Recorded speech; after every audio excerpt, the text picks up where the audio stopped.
any challenges you faced in this film? I know that, you had the action sequences, you had some live animals on set.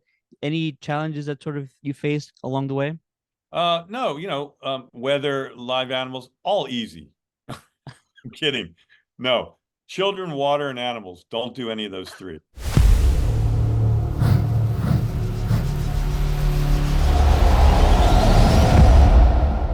What's going on, everybody? It's Ted again with the Countdown City Geeks, and I got another very special interview for you all. Joining me today is the director of the brand new horror thriller Blackwater Lane, featuring Minka Kelly, Maggie Grace, and Dermot Mulroney, the one and only Jeff Celentano. What's going on, Jeff? I'm doing good, Ted. How about you? I'm doing wonderful, especially after watching this film. I enjoy the work of all three of these individuals, and it's very refreshing to kind of see them all together because you don't see them working together very often. Tell us a little bit about how you got involved with the project. Well, my partner, Warren Ostergaard, was friends with the producer, Liz Fowler, and he called me up and said, "Hey, I think you'd be a perfect director for this. You had met Liz years ago, and she always liked you." And we all got together, and I read the script, and I thought, "Wow, this is like the old kind of horror films that made your mind just go into like a full tornado of like thoughts, like what is happening? Like you feel like you're kind of going insane." I And I love it. like that.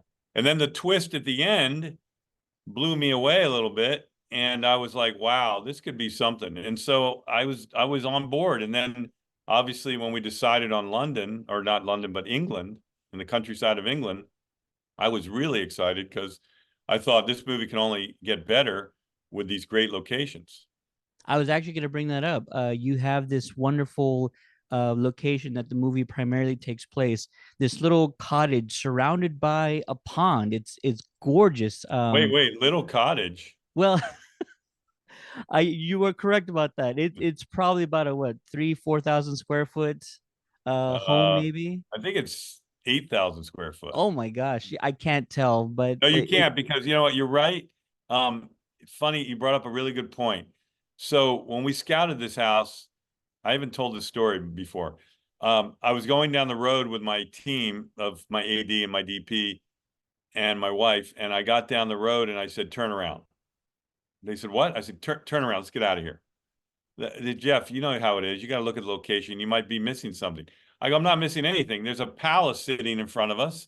It's unrealistic. There's no way an audience is going to believe these people live here and they inherited this. It's like Remains of the Day or Downton Abbey." sure, And sure. then I thought, well, I don't have to shoot it that way. And then when I walked in expecting this Gothic house, it was more done like a Brentwood home, like very modern inside. Yeah. Still integrated into the architecture of the house, but more modern, like as you saw in the movie. And I fell in love with it. And then there was this giant cathedral room, and I thought, what are we going to do with that? And then somebody said, well, my production designer said, why don't we make that the renovation room, because they're renovating the house, and we'll cover it in plastic. So we'll kind of ruin the Gothic look, but it'll be creepy and much scarier in this room. And that's when I said, oh my gosh, we found the house. And I looked at my crew and I said, if I ever say turn around again, make sure you force me like you just did to go with your ideas, because you guys were on the money. Yeah, it's the perfect location. It kind of becomes its own character in a way Kind of like The because of Shining. It reminded me of the hotel in The Shining that they have all these weird sculptures made out of bushes and stuff around the property oh uh, wow. that you saw in the film. Yeah. The moat around the entire house with swans in it and crayfish, like lobster in the pond, like weird stuff. And I have it in the movie. There's a lobster in the film. Yeah, Uh, you're right describing it as unreal because it looks just immaculate. It's just wild. yeah. Minka does a lot of the heavy lifting as she's the main character and she's the one that's going through all of these sort of what a lot of times feels like mental issues, and you're as an audience you're guessing throughout the film what is real and what is not. Talk to us about your collaboration with Minka Kelly and just the performance that she put on in this movie. Well, I needed somebody who could deliver the emotional life constantly, because a lot of people don't realize when you're shooting a movie like this, To me, that acting is so impossible to find because people don't realize it's not like I put a camera in front of you and go cry or be terrified. I put a camera in front of you for about 4 hours and say cry and be terrified for 4 hours. Like it's not one take, it's 15 takes. And can you deliver the level of emotion every single take? Because you have to match it. You know, sometimes you get less is more. Sometimes you don't need a lot of emotion, although it's just in the eyes or when the eyes well up, when there's tears filling them, but you're not bawling your eyes out is more powerful. Sometimes, like I said, simple moments are better. And I think Minka had that range. She had that ability to be really real, pull you in, and not to mention she's gorgeous. So that helps, you know. She's really easy to work with. She just was the right actress. She just fit it perfectly. I love hearing that. You have a few action sequences in here on a road. Did you guys do that outdoors? Were you able to kind of construct these shots inside somewhere? How did you pull all those No, we off? did all of it outside, on the road. There was a couple scenes that I shot with, they call it poor man's process, where you put the car on these blocks and then they move the car around and then there's fans and wind and Sure, sure. rain. We did that for the close-up stuff, because we wanted additional shots, but not that we were lacking them. We just felt like if we had them, it would enhance the scene. So we did that after the fact when the movie was toward the end, not during the action stuff. The stuff that we shot on the road, that was a military base that we got full rights to use, and it's really eerie.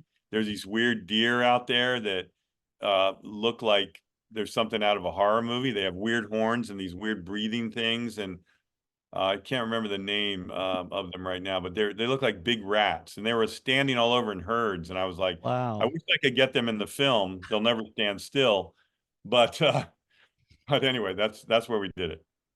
Any challenges you faced in this film? I know that, you had the action sequences, you had some live animals on set. Any challenges that sort of you faced along the way? No, weather, live animals, all easy. I'm kidding. No, children, water, and animals. Don't do any of those three. Especially not all together. I think I had all of it. I had water, animals, you name it. But it was a very smooth production. Everything came together pretty well. My biggest challenge was time. Yeah, Uh, Movies are all based on a schedule, sure. and you got to meet that time, and you have a certain budget, and you have to know how to elevate that into something that will be worthy of an audience seeing it in the theater. And that was what I set out to do. So my biggest challenge was trying to adhere to that and always make sure I lived up to that. How was the shooting schedule like? Was it grueling? Was it really short? Yes, Roughly very what, two short. weeks, a month? No, no, no. It was like 20 days. Oh wow. Yeah. So it was short for a movie like this. But I think I focused on the psychological part more than I did, big giant sequences. Sure. I wanted to keep it more intimate and more claustrophobic in the house. So I think that helped us. I think so too. At times it's kind of a straight horror, and other times it's very cerebral. And like I mentioned, it keeps the audience guessing all the way to the end. And I absolutely love that aspect of it. Final question for you. I want you to give a final part of this interview. I want you to pitch the audience. Why should they see this movie, Blackwater Lane? If you want to stop watching all the garbage that you have to sift through on all the different streaming platforms, and you want to watch something that you'll actually realize after you're done, I didn't waste 1 minute of my time and I can refer this to other people, and that was a great ride and a great experience, like getting on a roller coaster, then I'm happy. That's all I set out to do. Uh, we have so much content today. I Mhm. want to make something different. I want to make something that took us back to the movies that were really well written and well executed, and that was what my goal was. I just want you to be entertained and say, "Wow, this was a great movie we found." We discovered. Absolutely. Mission accomplished. Jeff Celentano, thank you so much for joining me today. Blackwater Lane will be out very soon. Go check it out on demand, in theaters, wherever you can find it. And Jeff, hope you have a great rest of your day, man. Thank you, man. Really appreciate it. Thank you, Ted.